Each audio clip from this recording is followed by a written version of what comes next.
monde se souvient du déluge de 1996 au Saguenay et de la courageuse petite Maison Blanche qui a résisté à l'assaut de l'eau. Les pluies démentielles que la région connaît depuis le début de l'été ont fait monter à ce point le niveau d'eau des rivières que l'on craint qu'elles ne débordent. Le 20 juillet, en fin d'après-midi, on frappe aux portes. C'est l'évacuation.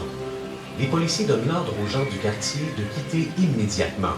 Vers la fin de l'après-midi, l'eau de la rivière Chicoutimi commence à passer par-dessus la crête du barrage Price et emprunte son ancien lit pour se rendre au Saguenay, soit l'emplacement exact où se trouvent les maisons du secteur du bassin. Le quartier n'est plus qu'un immense torrent. Les caméras fixent en gros plan la petite maison de Jeanne d'Arc, qui tient bon, malgré que l'eau ait fait basculer l'un des murs de ses fondations. Le 22 juillet, la maison est encore debout. Elle est là, toute seule au milieu des flots, résistant toujours à l'assaut du torrent qui l'entoure. Et au beau milieu du rocher littéralement décapé de sa couverture végétale, la petite Maison Blanche du 441 rue Gédéon a regardé passer le drame solidement ancré dans le roc.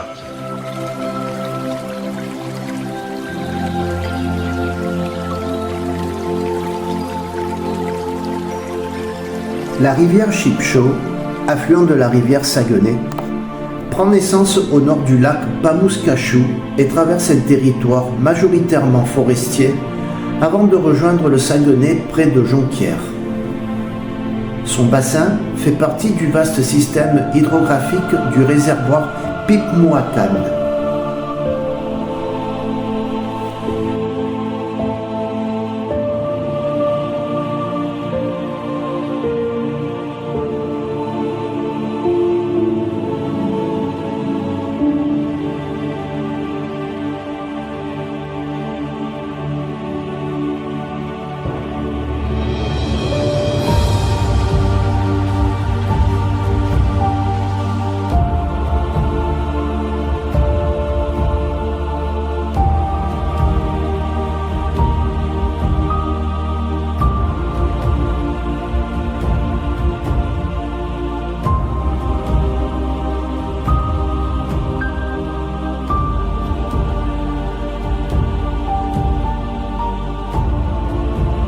La Chipcho est l'un des piliers du développement industriel de la région grâce à son potentiel énergétique.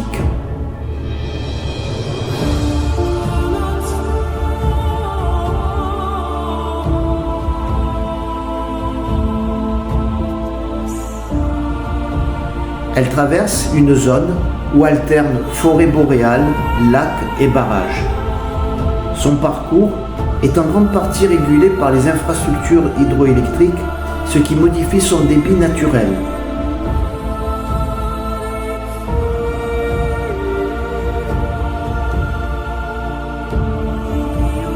Malgré son caractère industriel, la région autour de la Chipcho demeure prisée pour la pêche, les activités en nature et les paysages de forêt nordique.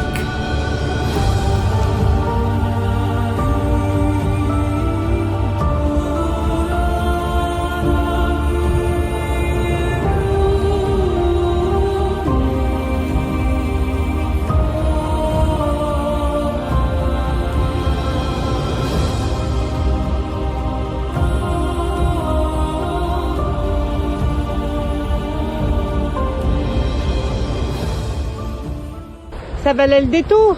Absolument. Je crois qu'on n'est pas au bout de nos surprises. Je crois qu'on a encore de belles choses à voir là ici et puis ça terminera bien notre séjour à Saguenay. Et on aura fait le tour et on a quand même bravé le mauvais temps et puis aujourd'hui on profite de ces quelques rayons de soleil pour une dernière belle balade le long de la rivière Chipcho à la chute au Galet.